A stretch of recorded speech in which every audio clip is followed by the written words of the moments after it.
Hi, I'm Amanda Shortman and I'm one of the authors of Hyperemesis Gravidarum, the Definitive Guide.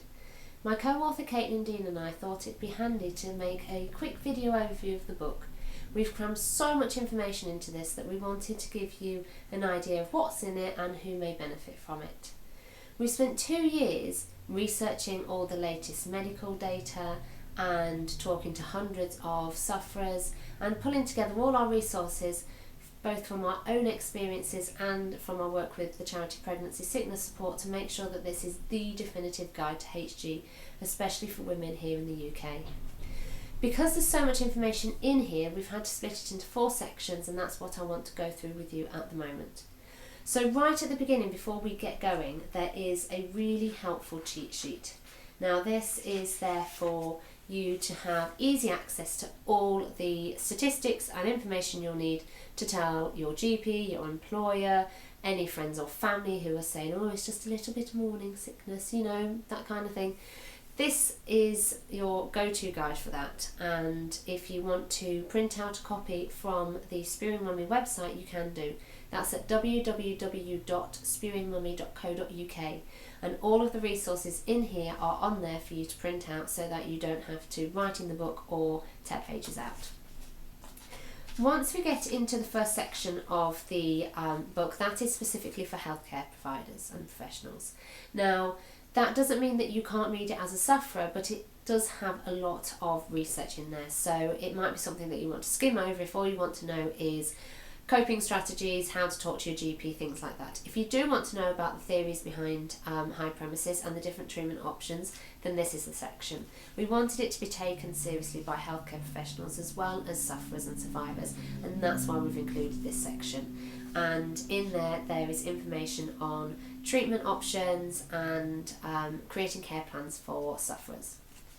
Once you get to section 2, that is where we talk about contacting your GP, what you can do, the kind of questions that you can ask, the kind of things that you need to be looking for. So there's a really handy little table in chapter 5 which tells you these are things you can tell them. So how many times a day you're vomiting, how many hours do you feel nauseous, is it impacting your daily life? They're the sorts of things that you can say to your GP.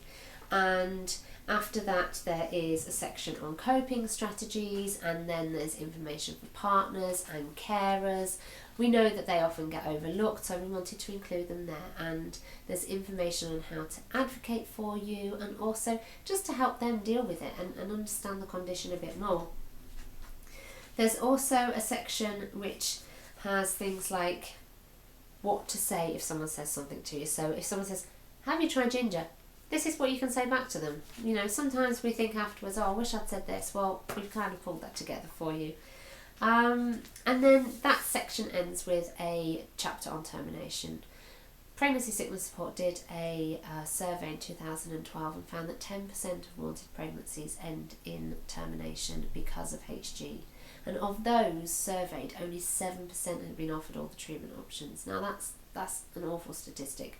We hope that the information in here will help people to avoid termination, but we do know that sometimes termination is the right choice for you and your family, and so we've included that there. The third section is life after HG. So getting back to normal, you know, are you going to have any lingering problems, and the mental health legacy, because postnatal depression and post-traumatic stress disorder are both common after a HG pregnancy.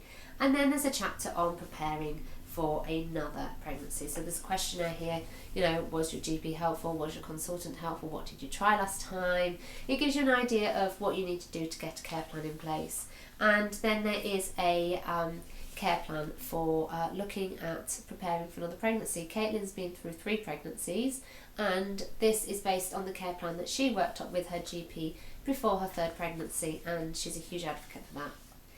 The next chapter is alternatives to another pregnancy. If, like me, you feel you can't go through another one and you are going to raise an only child, there's a chapter there for you.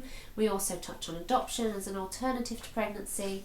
And then finally we look at turning your negative experience into a positive. We know that it's one of the most traumatic things you'll ever go through, but how can you turn that into a positive? Can you find other survivors to connect with? Can you work to enact change and make sure that other people have a better experience during pregnancy. So that's what we do. We end on a high note. And then right at the end is part 4, and that's where we've got resources. So there's lots of lists of resources like websites and groups that you can join, as well as some handy charts right here, which help you to monitor things like your fluid intake and output, and when you take your medications. These again can be printed off from the Spearing Mummy website. That's www.spearingmummy.co.uk. These books are available on Amazon in paperback at the moment, and they will be available in ebook soon. And in its first 24 hours as paperback on Amazon, it shot up to number 3 on their bestsellers list for pregnancy and childbirth, which is astounding, and we're really grateful for everyone who's bought it so far. So thank you, and we hope that this video helps those of you who don't know what it's about to have a think and see whether you want to buy it.